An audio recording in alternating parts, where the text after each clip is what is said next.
waking up, fire in the soul, shots on the screen, taking full control.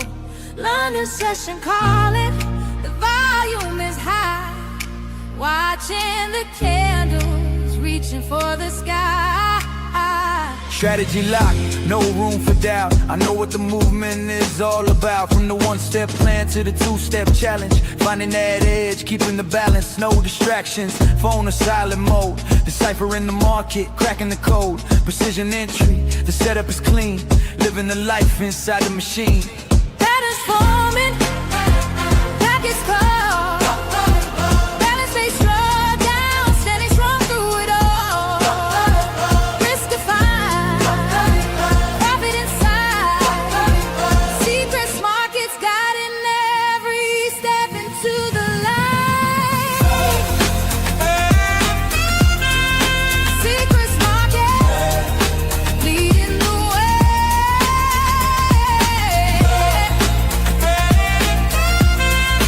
Making a move every single day. Charts in the vision, strategies align with every trade. Our future is defined. Charts in the vision, strategies align with every trade. Our future is defined. Let's talk execution, let's talk speed. Damn, that crystal clarity is what we need. Some is action, just the price as I see it. If you dream of the top, then you gotta be it. Spreads are tight, the conditions are prime. Scaling up the ladder, one trade at a time. Global access, yeah, we worldwide.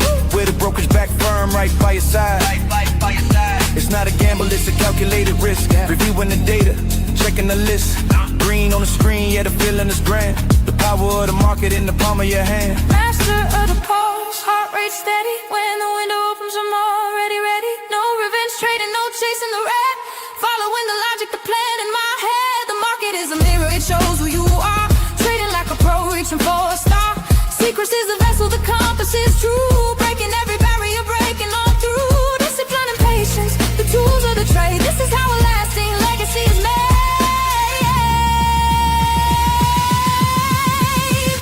Chasing the sun from the east to the west.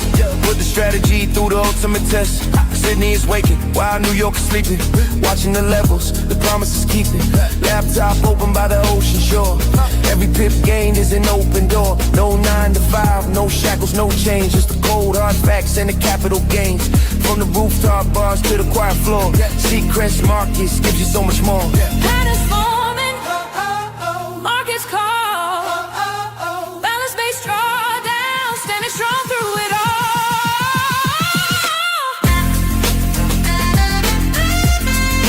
Seacrest Markets leading the way.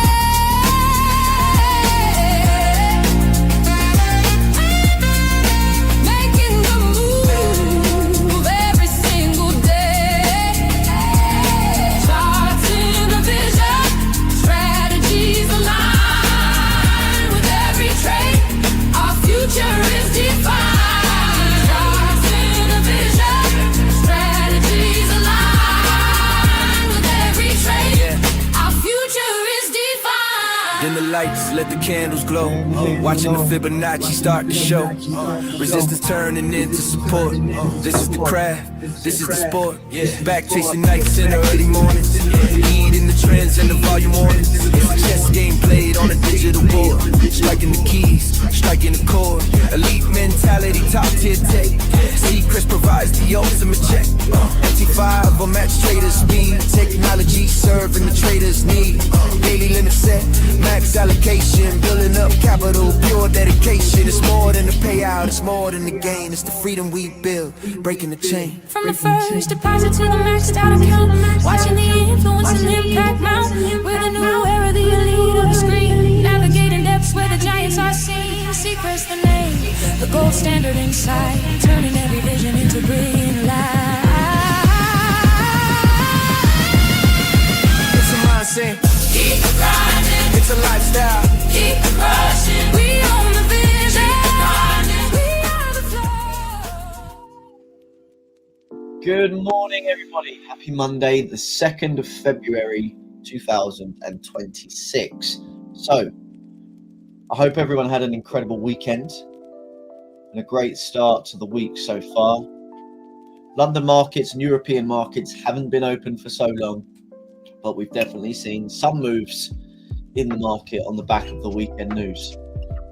So heading into a new month, January was very eventful, very, very eventful indeed.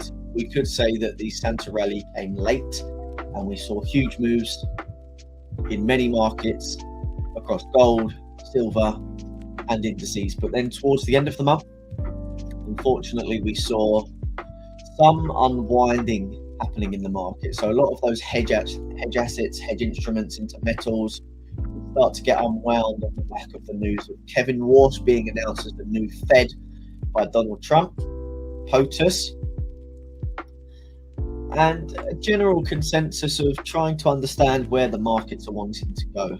I don't see too much worry at the moment. My vibe isn't there necessarily to get long on stocks.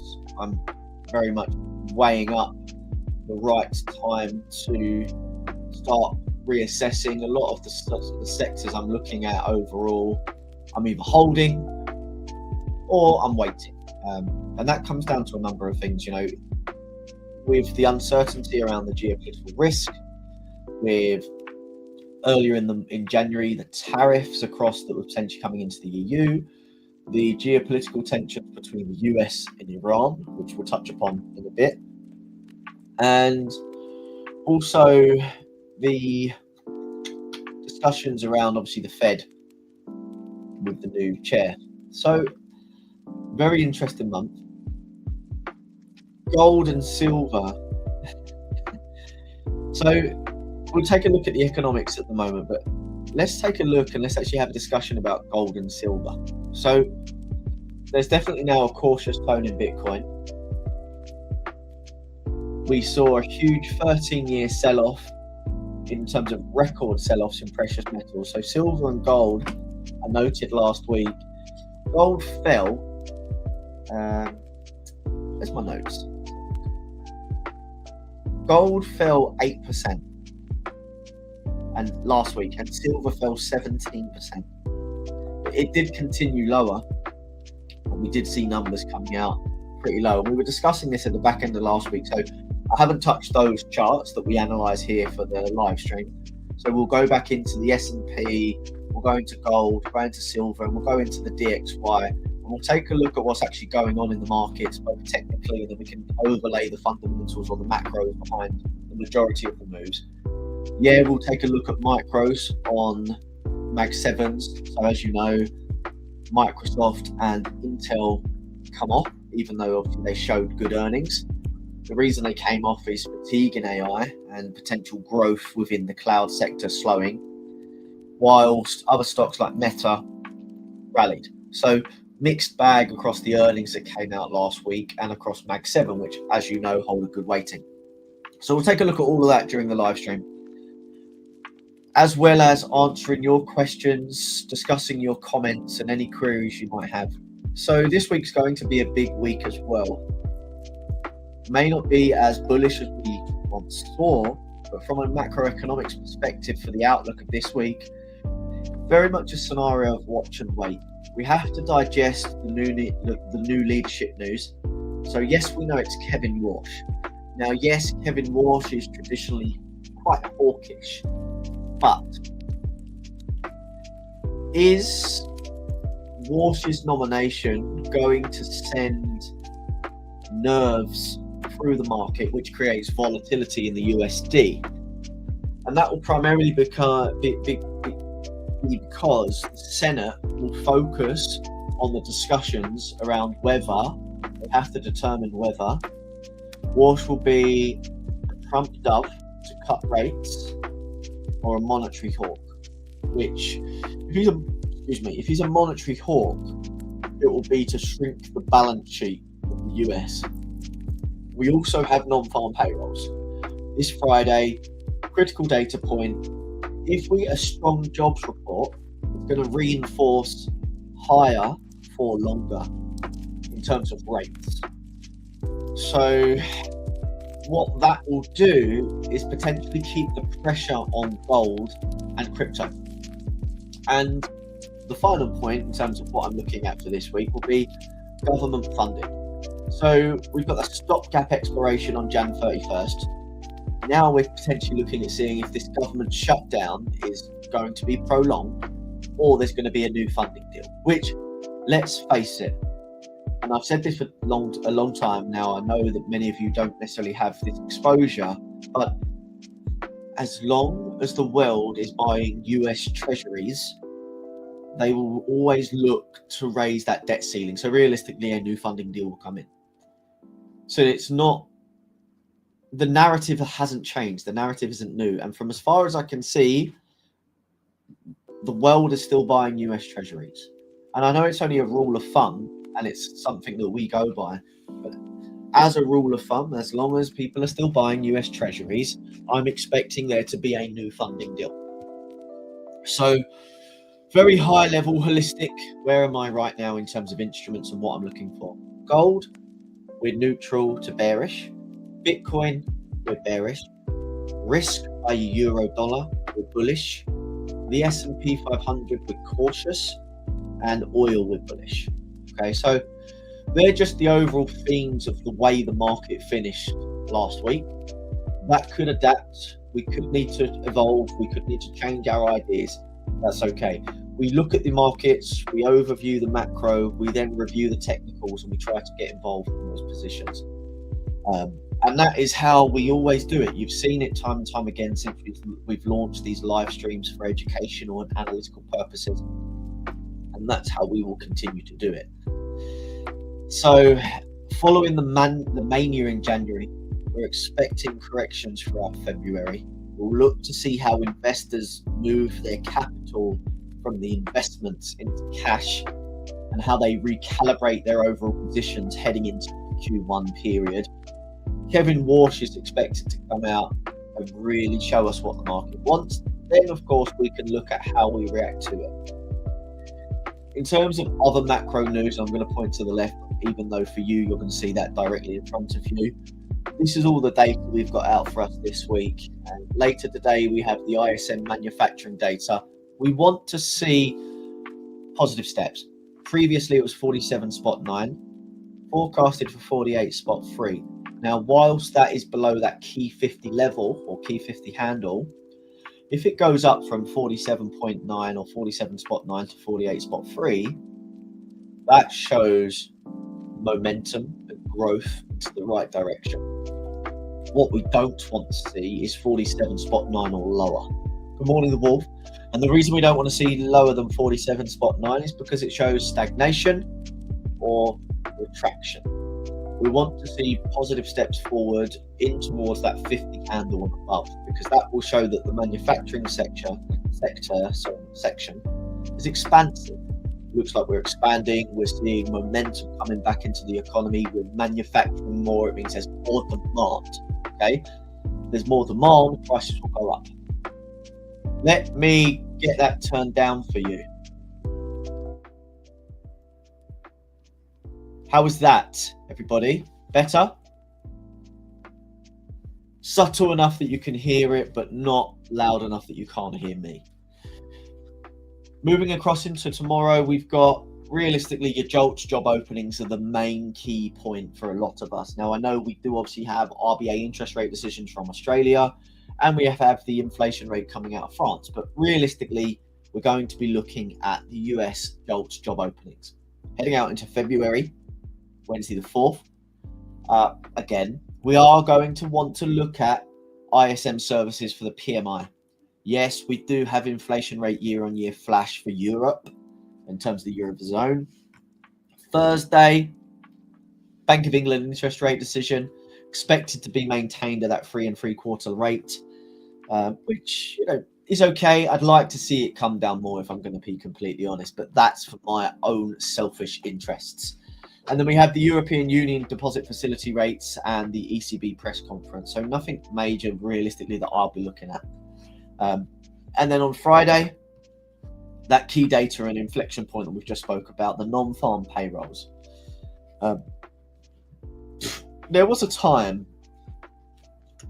where anything below 200,000 and in the expansive the expansive kind of communist markets, what we were looking at, that's the wrong words to use, but in terms of expansive, is 200, anything less than 200,000 was awful.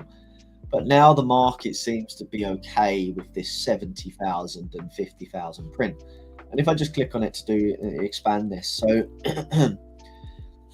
in January we had 50,000 versus 60,000 forecast. We had a negative 105 in December, and we had a 64,000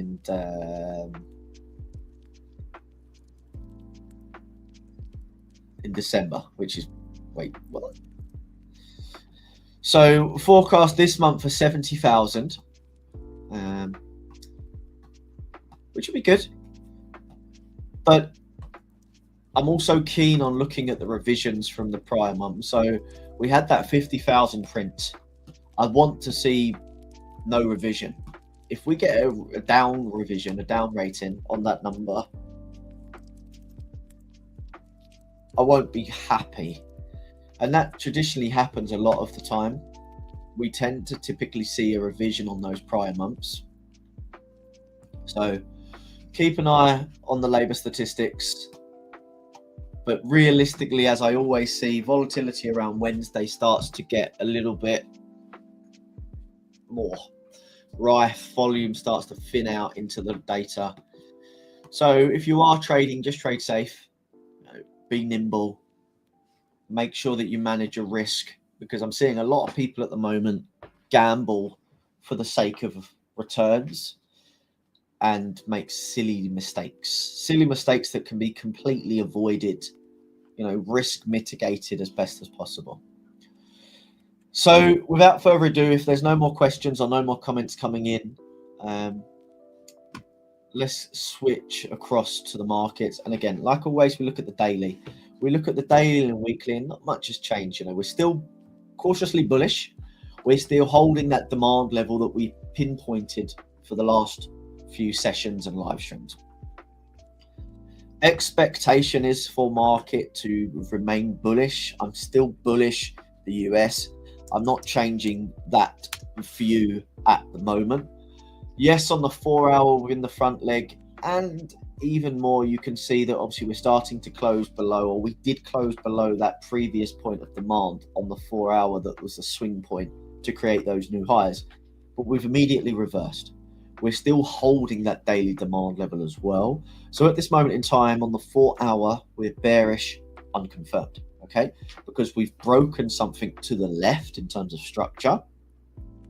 And on the front leg, we're bearish. So we're bearish unconfirmed based on the structure to the left.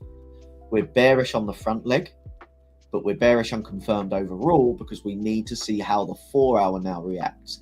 At the moment in time, I'm still bullish. I'm still cautiously bullish, and I'm still looking for longs. And as of last week, I was looking in my other portfolio, my investment long portfolio. Sorry, I've got caught on something. I was looking to scale in and just add. So basically buy the dip in its very layman's terms. So keeping an eye on overall markets. Intraday, I'll show you some ideas and trades. There was one short that we took on Friday during the US session, and you could have actually taken a short during the Asia session, which I've marked out for those traders that do trade Asia, that are tuning in to the live streams or the recordings. But overall, just keeping an eye on the market thematics as we head into the new week and the new month. So we do need to be mindful that we are switching over and transitioning. Now, also to bear in mind, obviously the futures contracts rolled from end of January.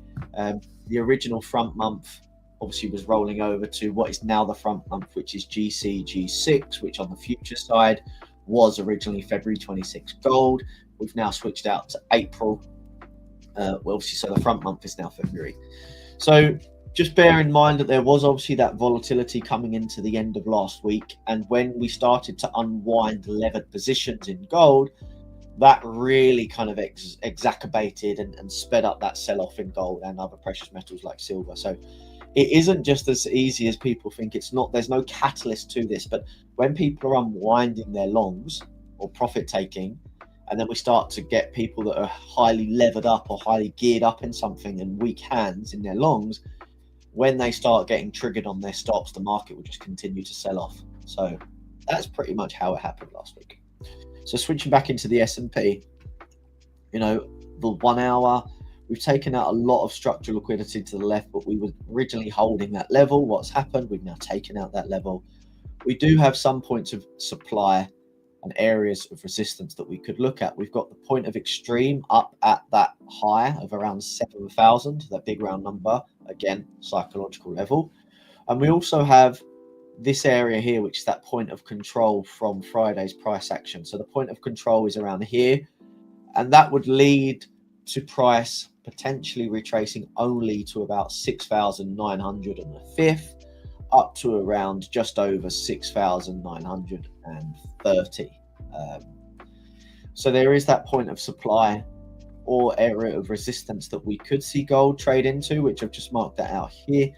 So there's two levels that I'd be focusing on: the extreme, which is high at 7,000, or 6,920-ish, right in that key level there, right? So about here, which is around that ATR plus 25 versus the ATR plus 100.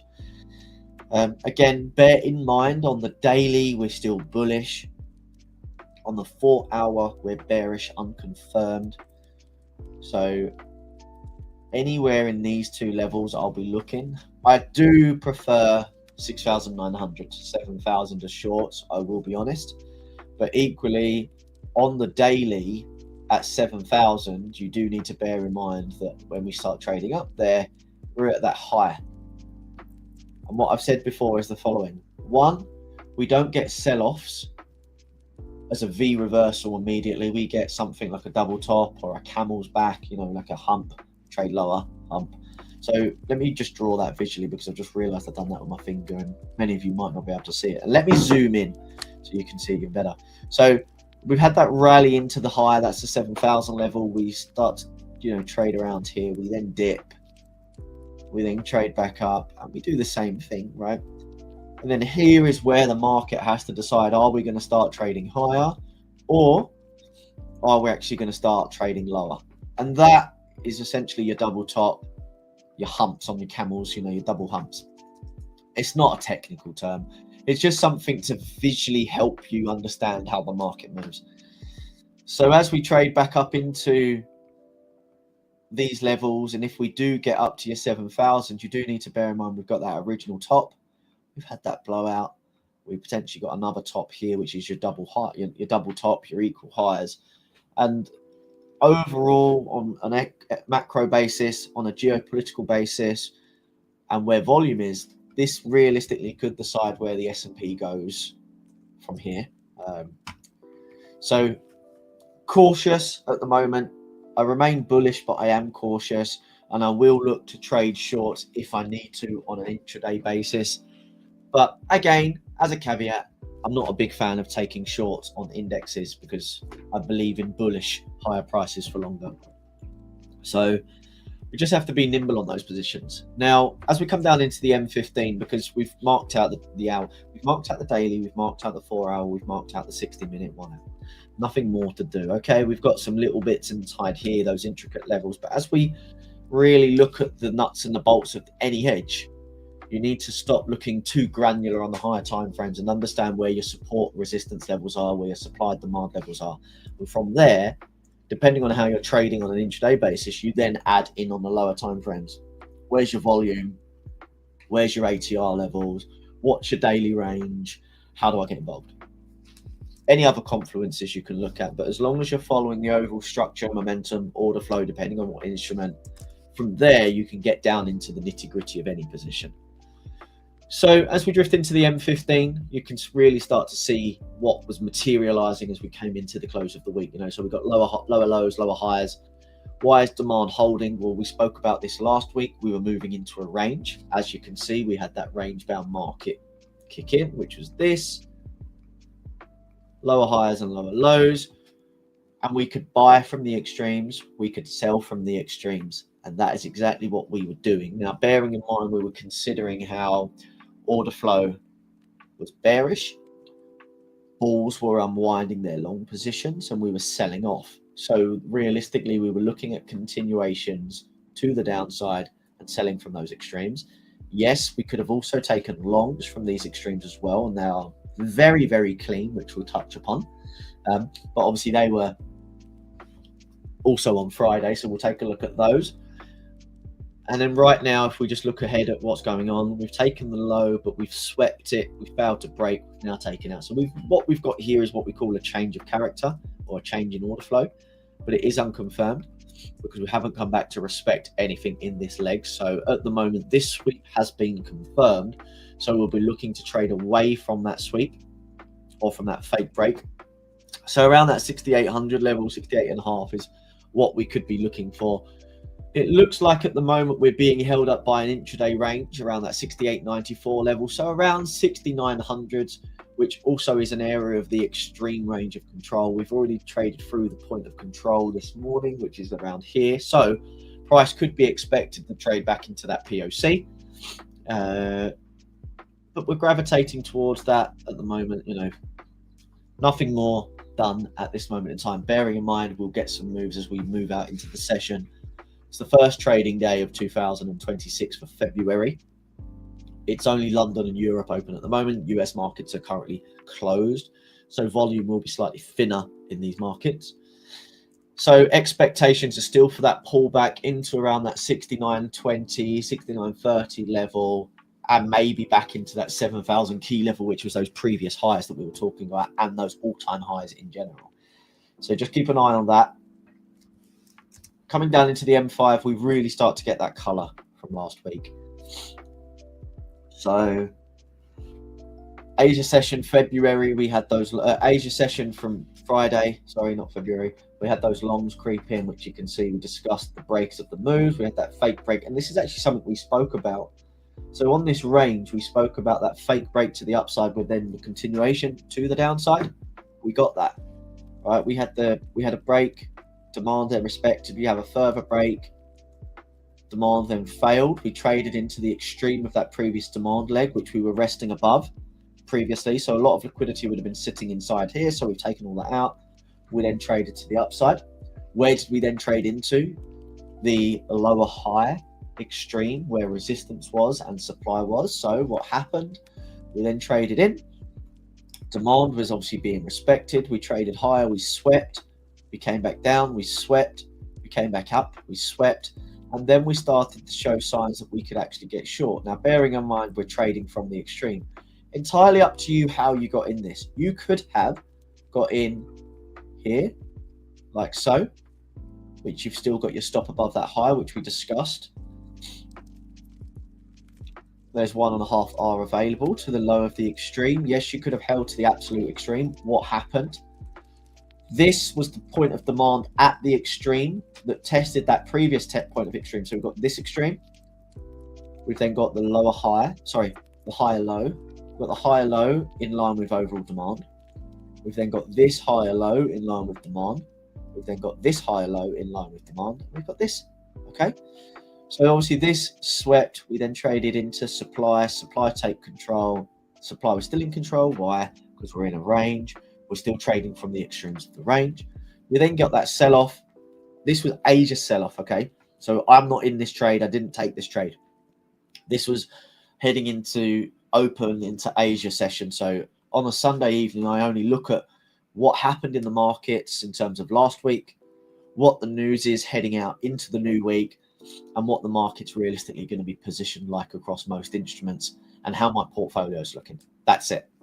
And because it was the end of January, I was also looking at my portfolio performance for January. So I was doing a roundup of the month on my day trading portfolio, my roundup of the month, and my general revenue versus expenses on my personal spending and my personal account. So I was doing a lot of my budgeting and my financing. So it's traditionally quite a busy rollover weekend. The last weekend or the last day of the last weekend or the first weekend of that previous month, I'm basically doing a full portfolio review and a full trading review, be that my finances, my investments, or my trading. So for the first weekend heading out into the second weekend, I tend to do it. So those of you that do trade Asia, another session, another opportunity. So obviously we saw the gap down. We came into the demand. We respected that demand. So we're still trading inside that pennant, bearish pennant extreme. We've then obviously come down. We've come into this. We've traded back up, and we've come into this area. Now, obviously, if you're looking at short because of the general theme going into the new week following the last week, you've got this short in here again. Another 1.5 available. There was more available. I don't know how you trade. I don't know how you manage positions, but we can comfortably see that there was maybe another 2 R maximum. All right, so about another 1.5 R, so just under that on my guesstimate. So we had that move. How would you trade scale-ins on this? Entirely up to you. You know, there's a scale in, there's a scale in. And maybe as you're starting to head down into the lower part of the leg, you're really looking at locking in some profit. Your stops would have been tighter on these positions, subject to the momentum. If you're not expecting a deeper pullback on price due to the momentum, due to the volume, maybe the volatility isn't there because we're in an efficient market. And the market is very, very efficient all the way down. Traditionally in Asia, market is very efficient. We only get inefficiencies when huge volumes and a lot of volatility come into the market. But when volume is balanced and there's minimal volatility, markets are traditionally quite efficient. So really nice shorts. Again, this was the short from the US session on Friday. And actually, I just realized this might not have been that time. Give me 1 second. This might have actually been Europe. Oh no, it was Asia. Fine. So it was the Asia session, which I got right. That's cool. I just checked the time and I realized I was still on my New York hours. So this was the short in the US session. So it would have been, the actual execution time was around 25 past 3 UK GMT. So still very much volume hours. It's drying up. It's coming towards the edge of London. Europe's closing in about an hour or so from that time.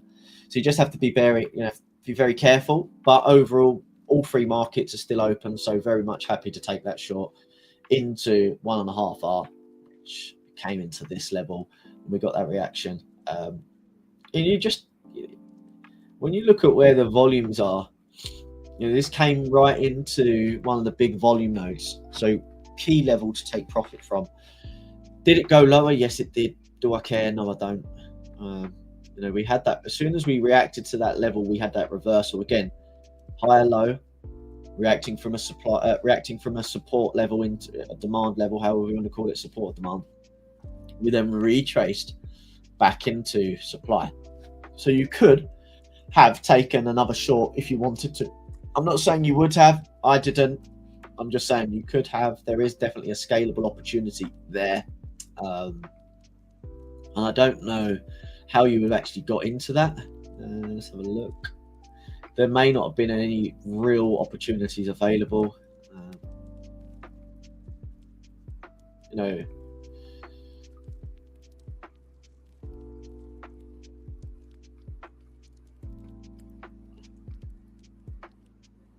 there's not 1.5 R based on that stop.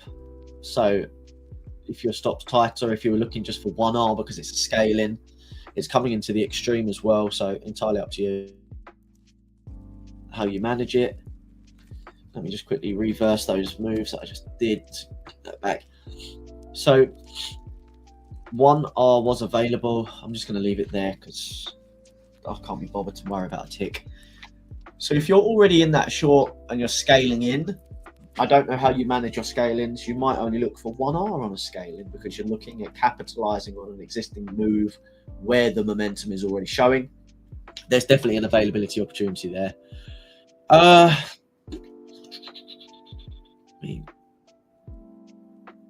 Going into the weekend, I said this on Friday, realistically, if you're going to be holding risk going into the weekend, you have to be very careful. Kevin Walsh was announced. We had the huge sell-offs. In the markets.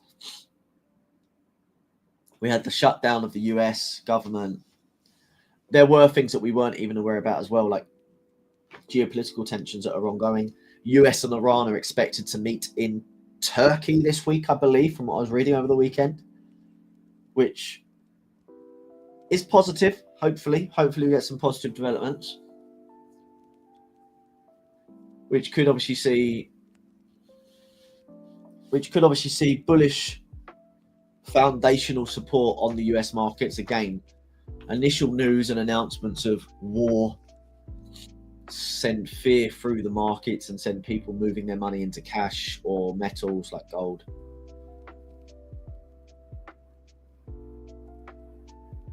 So that could be a good thing for the market. Coming into obviously front running of this week again, like I said, looking for some signs that we're going to get a pullback into demand on the mid time frames to higher time frames. Nothing much more to say about the S&P. Does anyone have any questions, any comments to make, any queries that potentially we could cover whilst I'm going through this?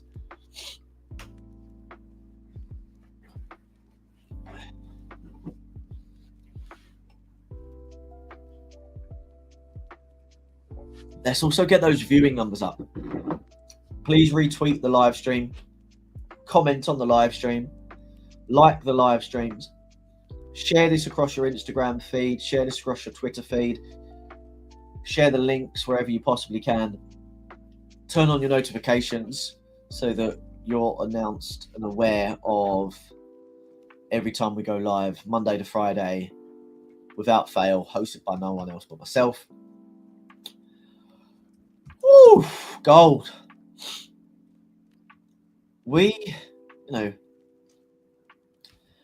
Our analysis hasn't been touched. We analyze these charts together on live stream, Monday, Friday, Tuesday, Wednesday, Thursday. Every single day we do the same thing. Price came into that 4,500 level, which we discussed on Friday. We said it definitely has the ability to get down there. Where did price come into? 4,500. So pat yourself on the back for those of you that had the ability to get in any of these shorts. You see CME increased their margins, brokers increased their spreads, some brokers halted trading, some liquidity providers halted trading, and that's not a bad thing, traders. You just got to be mindful of what's going on in the market. It doesn't mean that there's problems necessarily. They could just be managing their risk. But overall, markets traded into that level that we called on Friday. So well done, everybody. We had a reaction into that level during Asia, and we've now had a bullish reaction out of that level. This candle was still on an inside bar, but it is still a good reaction. We've had profit taking at around that 4,500 level, 4,450. Did we actually tap into this? No, we didn't. We just missed it, which was the absolute extreme on a lower time frame. So all of these levels traded through. We did have some reactions to all of those levels as well, which is really cool to see. Just shows that we're picking the right levels all the time, which is something to be proud of as a trader and as an analyst. If you pick the right levels, that's a good start. Now you just need to get your executions correct and honed in.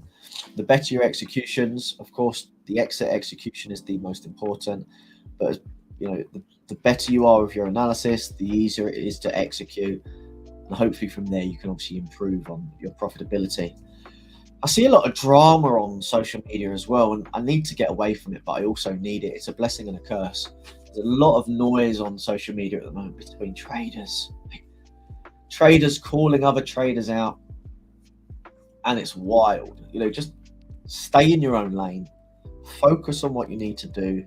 Get in the markets. Get out the markets. Stop flashing your proverbial egos across social media and calling other traders out, and just trade.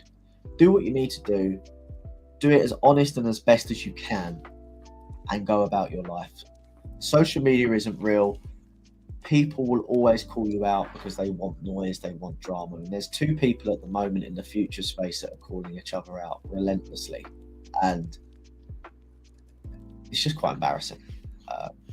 I guess it's tit for tat. Some people are just defending themselves. Some people are actually calling it out. Some people are just retaliating or defending. And statistically and factually speaking, that's okay. But sometimes it just goes a little too far. It's pretty pathetic. Gold, again, still waiting. You know, again, I'm cautious on gold. I'm neutral.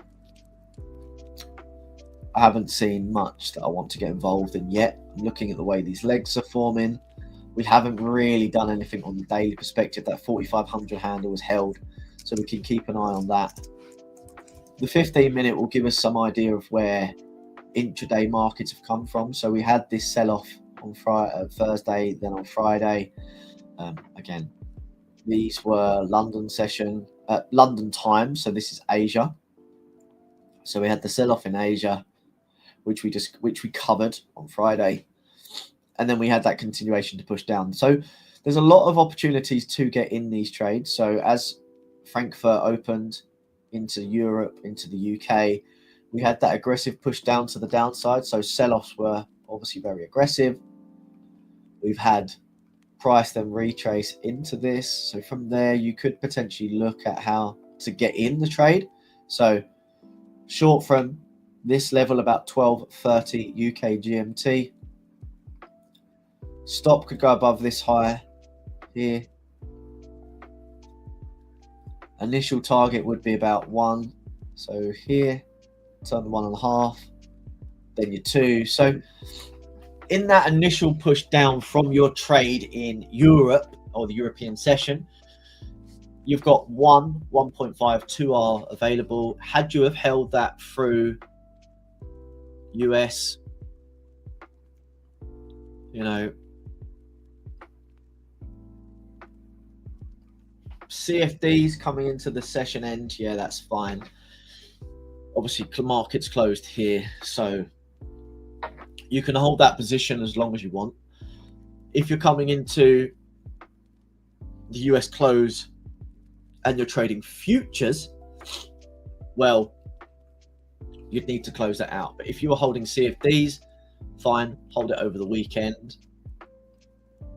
Just take into consideration gap risk, swaps, rollovers, charges, all of that jazz, and general opportunity cost. But overall, just under 5R on that single trade. Now, question is, could we have taken any more? You know, yes, but would you want to? Maybe not. And the reason I say it is, yes, we're seeing supplies in control, you know, but we haven't taken anything out here. We've only taken out the bearish demand on the front leg. We come back in, you know, we've got retest of that level. We've then got what you would kind of consider a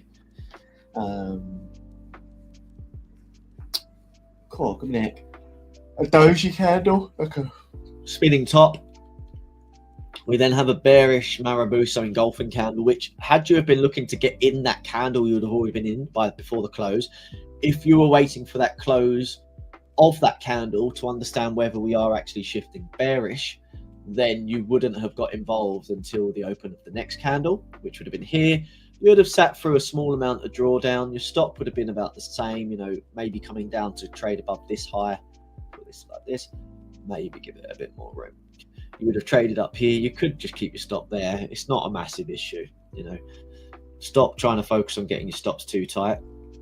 Your first target would have been 1R, so just about here. Then you would have had to hold a little bit over the weekend to get your 1.5R, because you would have had to, if you want 1.5R, you wouldn't have got that in this move, nor you would have got that before close of market. So holding it over the weekend, entirely up to you. Again, if you're scaling for 1R, then well done. You've got your initial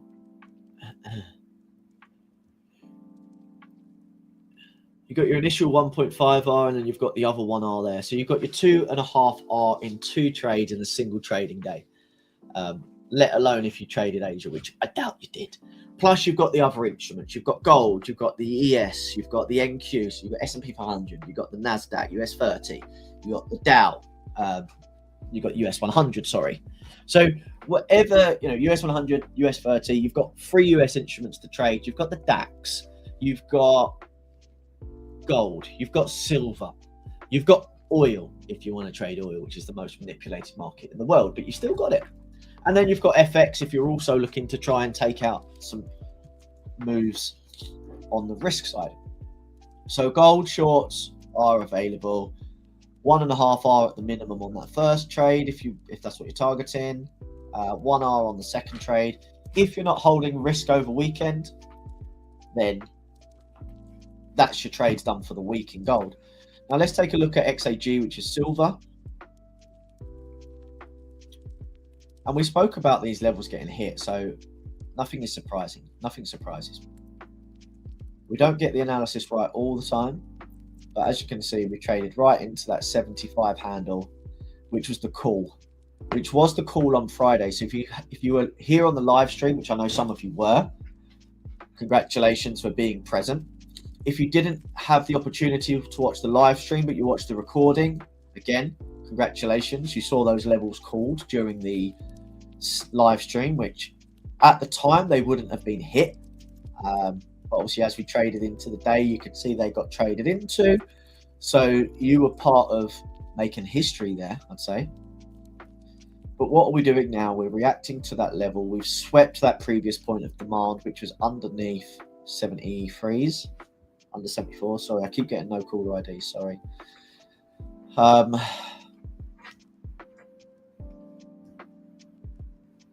for now,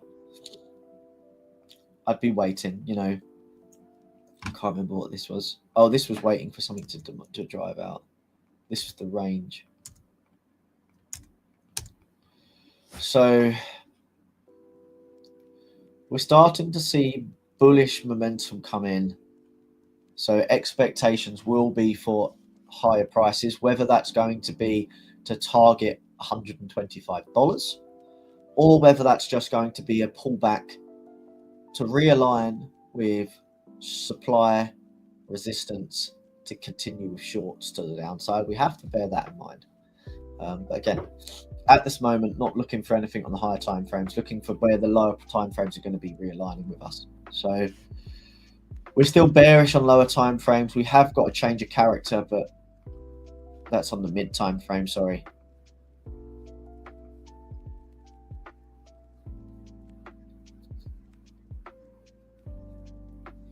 This is just crazy. Look, so we've got this. I don't even know if this touches, but we'll see. Yeah, it does. So you wouldn't have shorted this. No way. After this sell-off, you would have been looking at, okay, where does price come back to? Price comes back to the extreme. Okay. Do I want to get involved yet? Probably not. There is that opportunity to get involved. Once you start to get down here, you could say, okay, maybe I would like to be short. But again, that's during Asia session. So you're not going to get short during Asia session unless you trade Asia or, excuse me, you're staying up. Now, why would you stay up? Because you genuinely believe that the markets are going to come off. And sometimes as a trader, you need to be able to sit in front of the screens and get back involved in the markets when an opportunity presents itself.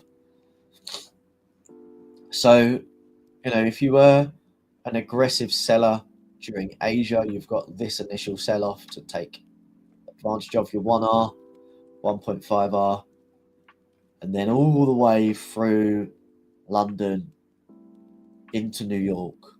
You had that massive sell-off, which was a huge sell-off, which was a bloodbath for metal traders. They saw that huge move get wiped out. Crazy. So that was your Asia short, aggressive, very aggressive. You would have potentially been looking at if this demand was being held. We then traded lower. Coming into the US session, there was definitely an opportunity to get short because you're just following the momentum down. We're getting round, supplies and control round, supplies and control round. So there's a couple of areas that you could have looked to get short. Obviously, why was demand holding if supply is over in control? Okay, what were we doing? Creating a bearish pennant. bearish pennant continuation to the downside. We had a very clean break, sell off to the downside. So really nice. Again, from a sell-off perspective, how are you getting out? You know, are you getting in here? Are you getting in here?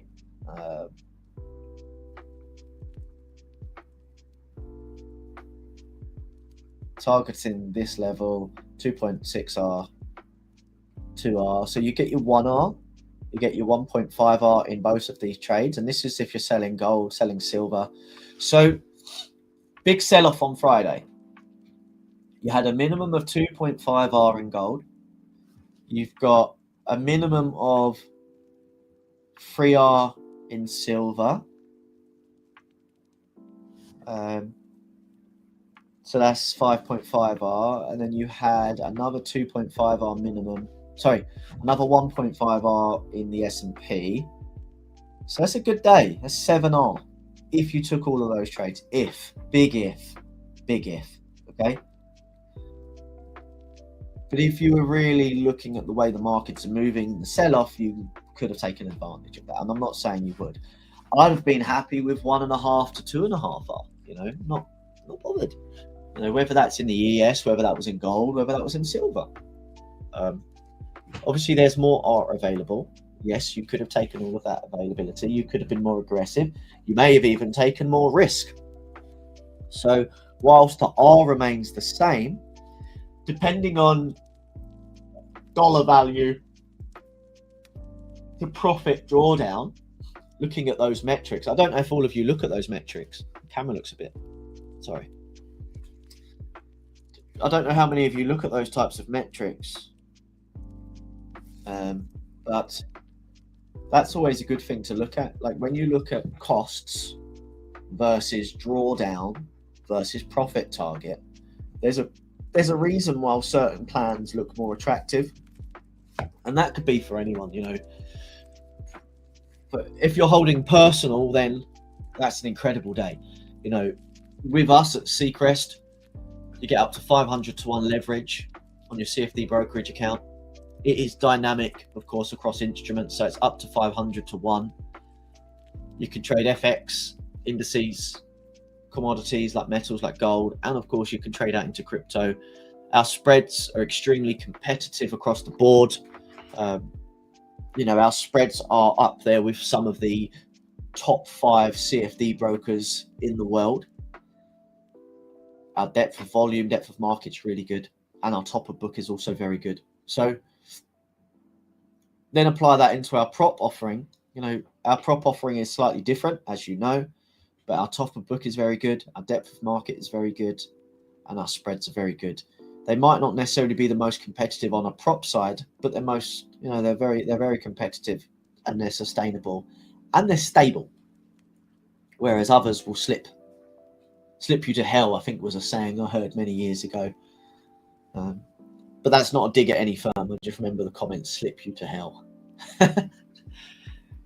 So great end to the week, you know, not for those that are long and are holding and are underwater, but for intraday traders, there was definitely opportunities to take advantage and exploit market moves if you were nimble enough.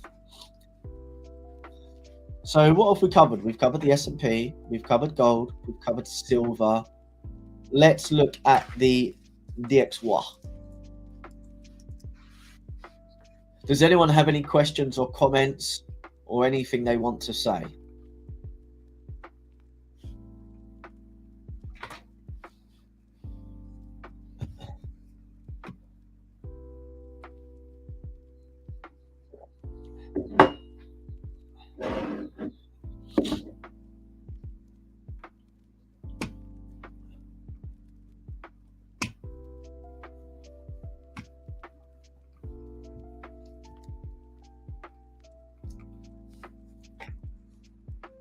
No? Okay. All good. So as we come into the DXY, what's the viewpoint on the daily? Original target for us was into this level, which we swept, as you know, that 96 level. We've now traded up. We haven't managed to sustain holding that 96.5 level, which was the consideration for, are we looking lower? But with the sell-off in risk last week, so gold, silver, Bitcoin, US equities. The dollar index obviously started to really materialize and trade higher. So Friday we had a very, very big bullish day. Nice Marabuso candle. We're starting to come back up to fill that gap. Today, corrective, unsustained move. No real direction at the moment. So this is what we want to look at. But we are seeing that dollar strength kick back in at this moment in time. So as we traded into the 240 chart, the 4 hour, what have we got? There's no liquidity in this leg. You know, this was a weak high here. Why? Because it failed to take out this low.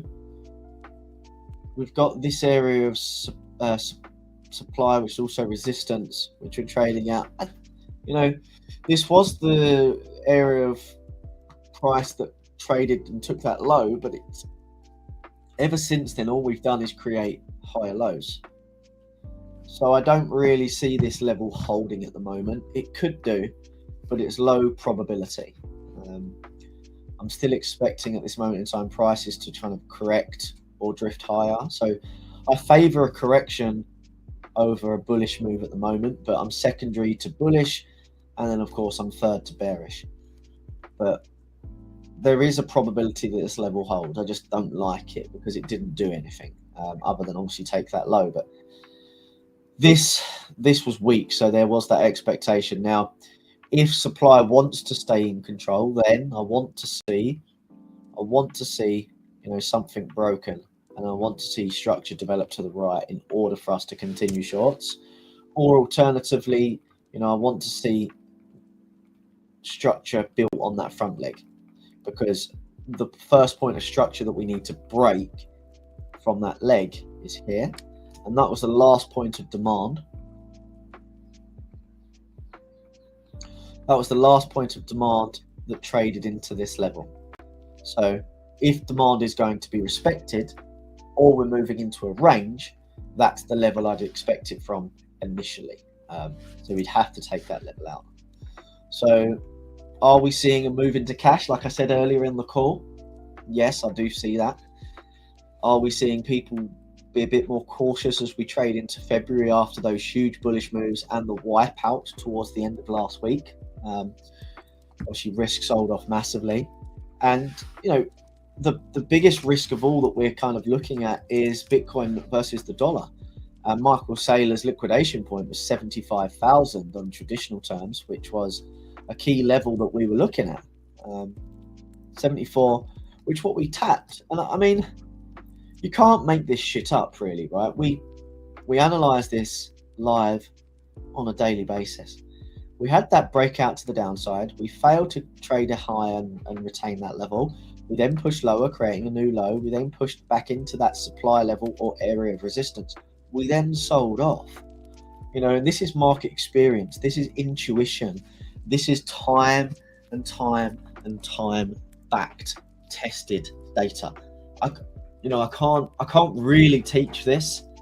And I'm sorry if you feel hard done by, but the more you show up to my live streams or the more you watch these recordings, the better you'll become. And that's not blowing my own trumpet, but it's because you get repetition, you get more eyes around systematic approaches, more overview and comments on discretionary methodologies. But also you hopefully in time, due to the experience, will build a level of intuition that mirrors other experienced traders, and it's quite hard to teach all of that sort of stuff. But general teaching from a systematic perspective, very easy, you know, and that's why traders will initially get quite good, because they follow the systematic process. But with systematic processes, depending on how you're going about it, like from a investment standpoint, not too difficult. You can become very systematic, small discretionary overlay depending on the thematic of the market cycle, the sector, the overall theme, and where the economies are going. So when it was the tech era, looking at tech sectors, what sectors are hot? But when it comes to trading, it's very difficult to run purely systematic on an intraday basis, because probabilistic elements have a factor. A bearish flag isn't always high probability. Where is it? How did it form? What's the overall market? Are we trading in supply? Are we trading in demand? i.e., are we at resistance or are we at support? What is the overall structure? Whether that's on your fractal timeframes and your lower weighted timeframes, like your 1 minute, your 2 minute, your 5 minute, etc., or is it your mid timeframes, your 1 hour, your 4 hour, anything around there, or is it your higher timeframes, your daily? So systematic processes in terms of your intraday levels and factoring in FX as a mean reverting instrument or mean reverting major or cross. It's not as easy to be systematic. You have to have a lot more discretionary and a lot more intuition in terms of playing. But when you're coming into intraday and looking at the way these markets are, you can get an idea of what the market's wanting to do. And we got that, Right now, how am I looking at Bitcoin? We're still holding that level on the weekly of 75,000. I would expect to pull back into 50% of this candle or back into the extreme. Alternatively, because this is the weekly demand, as per the original expectations, we could now be setting up to target 132,000. We could have cleared the way because we're trading at that weekly demand level that took out that previous high from Monday, January 25, right? 108,000. It's not rocket science. Happy Monday, Anthony. Levels in gold and silver, as we called on Friday, got hit. So I don't know if you've just joined, but we've covered them already. So if you've missed it, please feel free to go back and watch the recording, just so we can touch upon our in-depth analysis on gold and silver that we already spoke about. But we did hit those levels comfortably. So pat yourself on the back, Anthony. In terms of where we're looking at right now, of course, like I just said, I want to see how price plays out. US volume hasn't kicked in. Europe and UK, or Europe and London, are going to be taking it fairly cautiously, trading into the new month. We've got a lot of data coming out this week. Kevin Walsh obviously has been entered into the Fed. We've got the shutdown. We've got talks in Turkey between US and Iran. So hopefully geopolitical tensions ease. We've got non-farm payrolls to the back of this week. So it's going to be a good week. It's going to be a good week, but trade carefully. So for those of you that have just joined, unfortunately, it looks like it's going to be too late. We've only got 3 minutes till the end of the session. Not many questions, comments, or queries have come in today, which either means you're half asleep, you don't know what you're doing, or you're just enjoying what I'm talking about and you've got no major questions or areas that are confusing you at the moment. But for those of you that are listening into the live or following on the recording, please like and retweet this stream, whether you're watching it across Instagram, YouTube, Twitter, or some other platform. Turn on your notifications to be notified of any live stream or recording or piece of content that we put out across Seacrest Markets. Live streams are hosted Monday through Friday. None other than myself will be hosting them every day, same times. At the moment, nothing's changed. But again, I'd appreciate it. The more followers, the better. Of course, the better people become through education and community-driven analysis. So overall, it's been a good day. It's going to be a good week. But as always, and I always say this, for those of you that aren't already registered, please sign up to Seacrest Markets. We offer up to 500 to 1 leverage across multiple instruments. It's dynamic leverage. We're a true STP A-book broker. Our spreads are very competitive. We also offer a first-time deposit bonus up to $500 for your first-time deposit. So if you haven't already registered, head over to seacrestmarkets.io and get registered. And of course, we also have our prop firm as well that obviously offers up to $100,000 in challenges across 1-step, 2-step, and 3-step challenges. But for now, it's pretty much me wrapped up. So, as I always say, trade safe, trade smart, trade Seacrest, and I'll see you same time tomorrow. So have a good week, and I'll see you this time tomorrow. Patterns emerging, psychology's key. Discipline strong, no greed in